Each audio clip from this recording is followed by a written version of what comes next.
சோழ நாட்டில் சேஞலூர் என்ற கோயில் உள்ளது. இந்த பகுதியில் எச்சதத்தன், பவித்திரை தம்பதி வசித்து வந்தனர். அவர்களுக்கு விசார சருமன் என்ற மகன் இருந்தான். இவர் பசுக்களை மேய்க்கும் தொழிலை மேற்கொண்டிருந்தான். பசுக்கள் மீது அளவு கடந்த பாசம் வைத்திருந்ததால் பசுக்களும் விசாரசருமன் மீது உயிரே வைத்திருந்தன. விசாரசருமன் தினமும் பசுக்களை மேய்க்க செல்லும்போது அங்கு மணலில் சிவலிங்கம் வடித்து தியானம் செய்து வழிபடுவது வழக்கமாக வைத்திருந்தான். இந்த மணல் சிவலிங்கம் மீது மேய சென்ற பசுக்கள் தானாக பாலை சுரந்து அபிஷேகம் செய்யும். அதோடு வீடு திரும்பிய பின்னர் சிவசேவை செய்த பசுக்கள் தங்கள் எஜமானனுக்காக பாலை சுரக்கவும் செய்தன. ஒருமுறை விசாரசருமன் மணல் லிங்கம் செய்வதும் அதன் மீது பசுக்கள் பால் சுரந்து அபிஷேகம் செய்வதை அந்த ஊர் இளைஞன் பார்த்து ஊரில் சென்று சொன்னான்.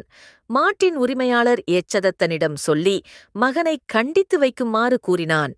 இதையடுத்து மறுநாள் விசாரசருமன் பசுக்களை மேய்க்க சென்றபோது எச்சதத்தன் மறைந்திருந்து அங்கு நடப்பதை பார்த்தான்.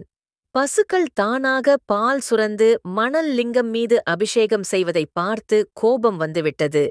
மணல் லிங்கம் வடித்த விசாரசருமன் சிவ தியானத்தில் ஆழ்ந்திருந்தான். கோபத்தோடு வந்த எச்சதத்தன் மணல் லிங்கத்தை காலால் உடைத்தான். இதனால் கோபமடைந்த விசாரசருமன் தான் கையிலிருந்த குச்சியை எச்சதத்தன் மீது எறிந்தான். அது கோடாரியாக மாறி அவரின் காலை காயப்படுத்தியது. சிவனின் அளவு கடந்த பக்தி வைத்திருந்த விசாரசருமன் முன் தோன்றிய சிவன் பார்வதி அவரின் காலின் காயத்தை மறையும்படி அருளினான்.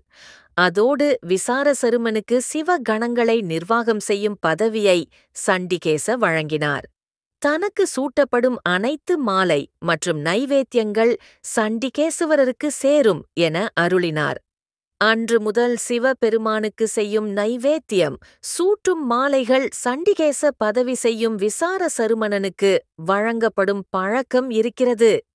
அது மட்டுமல்லாமல் சிவனின் 63 நாயன்மார்களின் வரிசையில் சண்டிகேஸ்வரரும் நாயனாராக இணைந்தார்.